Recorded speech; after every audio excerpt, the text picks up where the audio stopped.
এত দাম বাজারে, আগুন মাছের দাম। শুকনো বাজারের কোনো দাম কমে না, শুকনো বাজারের জিনিসপাতির দাম অনেক। তরকারির দাম ওই যে 50 টাকা, কেউ বেচে 50, কেউ বেচে 60, কেউ বেচে 70। 100% মধ্যে নাগারের বাইরে, আপনার না খেয়ে মরে যাওয়ার মতন। যারা চাকরি করি বা জব করি, যেটা আমাদের জন্য মানে নাগালের কাছে থাকে সবসময়, বাট এটা আসলে সাধারণ মানুষের ক্ষেত্রে কিছুটা একটু হ্যাসেল হয়। যদি মাছ কিনি তাহলে হয়তো সবজি কিনতে পারছি না, সবজি টাকা জানিয়ে আসছি, মাছের বাজারই শেষ হয়ে যাবে। অনেক কমে গেছে, মানে কত সপ্তাহ তো আমরা সিম 60 টাকা বেচি, এই সপ্তাহ আপনার 30 টাকা কেজি বেচতেছি, তাহলে 30 টাকা কমে গেছে না? এই ফুলকপি নিতাম 40 টাকা, আর দুইটা আনছি 60 টাকা, 30 টাকা করে।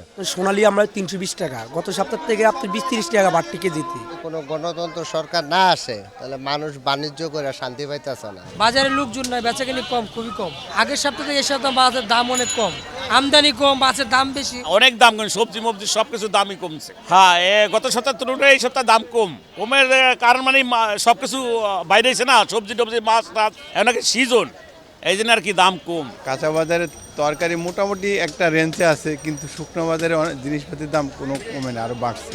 মাছের দাম মোটামুটি বাড়তি আমি বলি না, আবার কমও না। ছোটো ছোটো মাছ দেখলাম রুই মাছ 400 প্লাস দাম। শুকনো বাজারের কোনো দাম কমে না, শুকনো বাজারের জিনিসপাতির দাম অনেক। গত সপ্তাহে কাঁচা বাজারের দাম কমছে।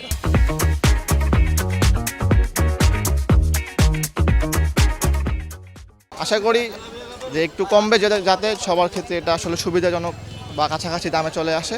তো আমাদের যারা চাকরি করি বা জব করি, যেটা আমাদের জন্য মানে নাগালের কাছে থাকে সবসময়, বাট এটা আসলে সাধারণ মানুষের ক্ষেত্রে কিছুটা একটু হ্যাসেল হয়। এখান থেকে যদি কিনতে পারি, প্রচুর দাম বাজারে, এটা তো মানে এত দাম বাজারে, আগুন মাছের দাম। যদি মাছ কিনি তাহলে হয়তো সবজি কিনতে পারছি না, সবজি টাকা জানিয়ে আসছি, মাছের বাজারই শেষ হয়ে যাবে।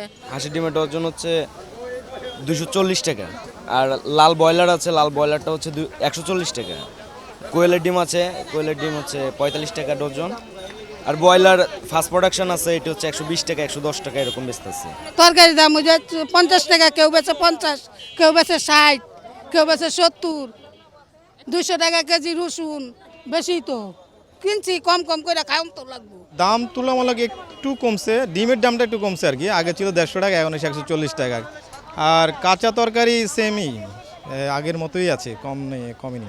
100% মধ্যে নাগারের বাইরে, আপনার না খেয়ে মরে যাওয়ার মতন। আলু 60 টাকা কেজি, বেগুন 40 টাকা কেজি, মূলা 30 টাকা কেজি, সিম 30 টাকা কেজি, শালগম 30 টাকা কেজি, করলা 50 টাকা কেজি, ধনে পাতা 10 টাকা আটি বেশি।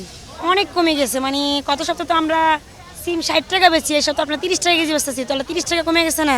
দাম বাড়তি হলে কাস্টমার চাহিদা ভালো থাকে, আর যদি দাম কমে যায় তো চাহিদা কমে যায়। বাজার করছি, সিম নিচ্ছি, সিম এতদিন ছিল 80 টাকা কেজি নিচ্ছি, গতকালকে পরশুদিন নিচ্ছি 80 টাকা, আজকে লাগছে 60 টাকা।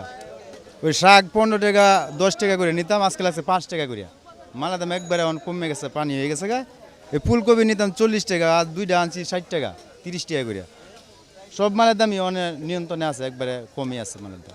কাঁচা বাজারটা কম আছে, আর অন্য মাঝে মাঝে বাজারে একবার অতিরিক্ত দাম বেশি। সুপারির বাজারটা একবার অতিরিক্ত, আর কাঁচা বাজার মাছের মাংসটা একটু বাজারে কম আছে আগের থেকে। কেন বেশি বলতে পারবো না, এই যে সুপারি কিনছি আমরা 200 টাকা, এই সুপারি 400 টাকা, 500 টাকা। মাংসের দাম মোটামুটি আছে, কিন্তু আসলে মানুষের হাতে টাকা নাই। এখন মানুষ আছে খুব দুর্যোগের উপরে। এই সময় মনে করেন সবজি মাংস সকল কিছু সস্তা থাকার কথা। এখন এই যে মনে করেন যদি কোনো গণতন্ত্র সরকার না আসে তাহলে মানুষ বাণিজ্য করে শান্তি পাইতেছে না। গত সপ্তাহ থেকে আপনার এই সপ্তাহ একটু বাড়তি, 20 টাকা 30 টাকা ব্রয়লার বাড়তি। এই সপ্তাহ বেচতেছি আমরা 210 টাকা, গত সপ্তাহ বেচছি আমরা 180 টাকা, 30 টাকা বাড়তি।